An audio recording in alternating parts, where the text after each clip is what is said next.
Will you think for a moment about the stories that you love?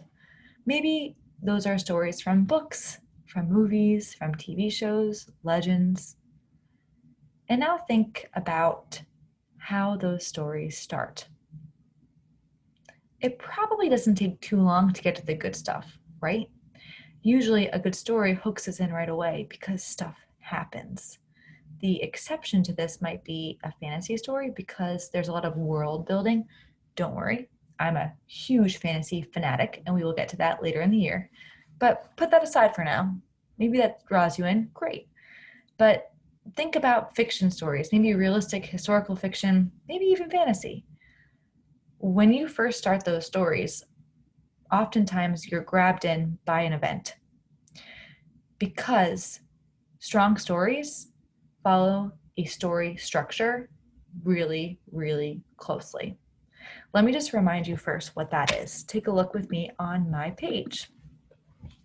So a story structure is just the story mountain or the story arc that you've probably been hearing about for the last several years of your life. All it really is that stories have a beginning, they have a middle, and they have an end.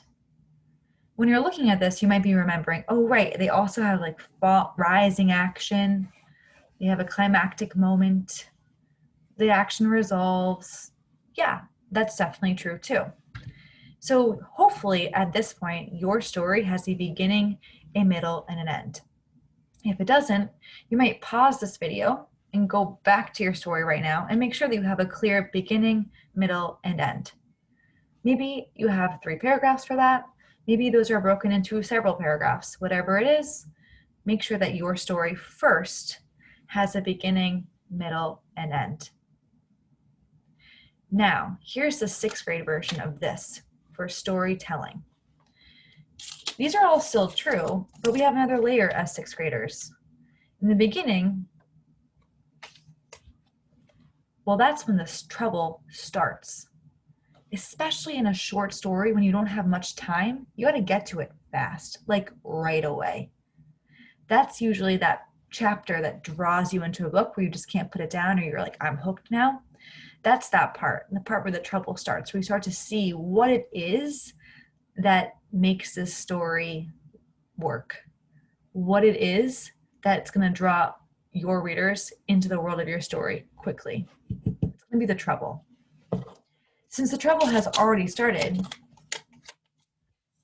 by the middle, the trouble gets worse and worse, and it's really, really, really bad. It's the worst of all by the middle. It's like the pinnacle, the most worst of the worst moments. And then finally, again, your trouble is resolved. Maybe in 6th grade, that also means that you've learned a lesson. Maybe that's when your message comes through. You can also add that here, your lesson or your message. Those things work too. But that would just definitely be 6th grade and above. So now we have it. We have the same story arc we've probably been learning about or seeing for years in some form or another, but we have the 6th grade layer to it. So will you right now help me? I'm going to say my story aloud and just see if it's fitting into this. So let's start with how my story is beginning.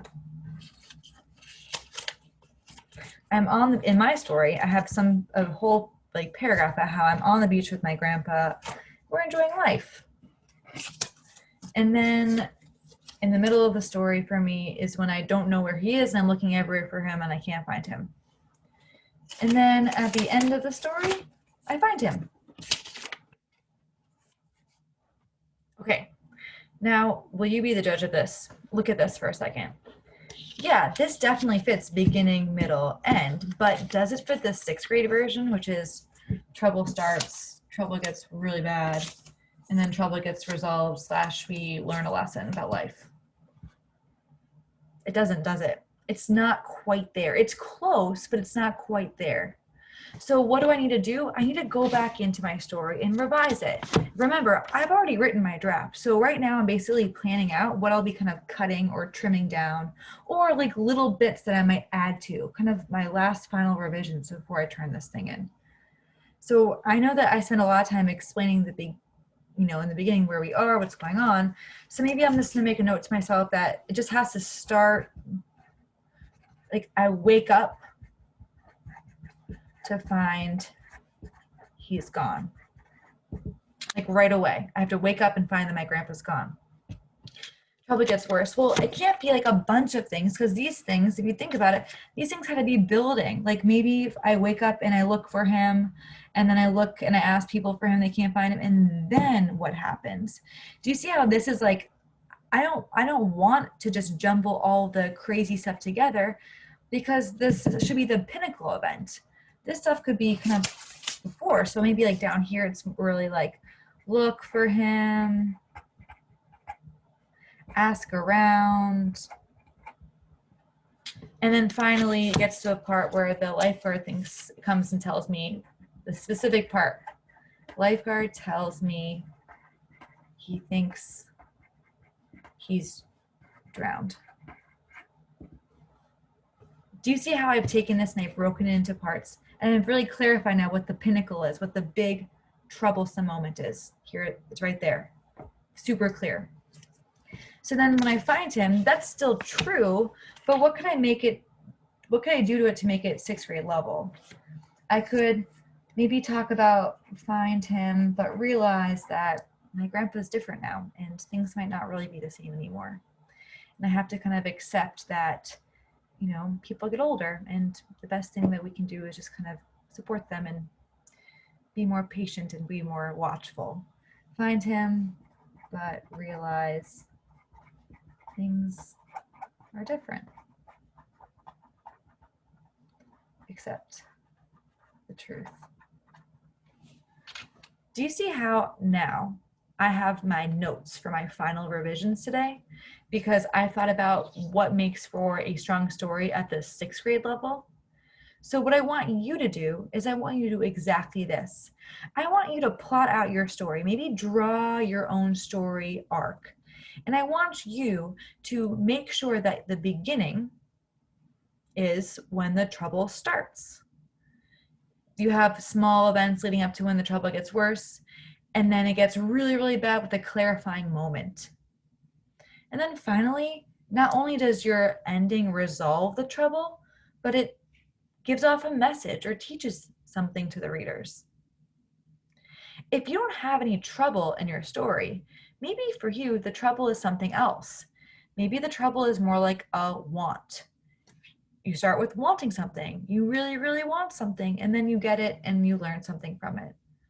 Or maybe it's about realizing something. Trouble could mean a few different things. The easiest way to go is trouble, because a lot of strong stories have trouble in them. And I want to also just challenge you to think, maybe my story does have trouble underneath it. Maybe it's not about like a problem going wrong, like losing somebody on the beach, but maybe it's like I want something and I can't get it, or I want to show someone I love them, but they don't understand or they don't believe me, or I'm worried about something and I have to get past my own fear.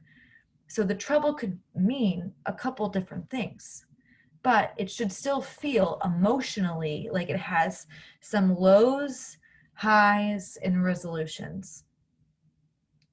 Okay, after you have planned it out or checked it off, go back to your own writing and make sure that this is really clear. That you have 3 clear parts that clearly move the emotions up and down the story arc. If you need help, my first suggestion to you is going to be reading another text. Read one of the texts on the Padlet. Read one of our mentor texts from another writer, just to make sure that before you ask for help, that you've really made sure to look at all your resources first. See what's on the Padlet and how other writers have done this and made it work for them, because then you might learn how you can do it for yourself too. Good luck, and I can't wait to see the amazing stuff that you do today.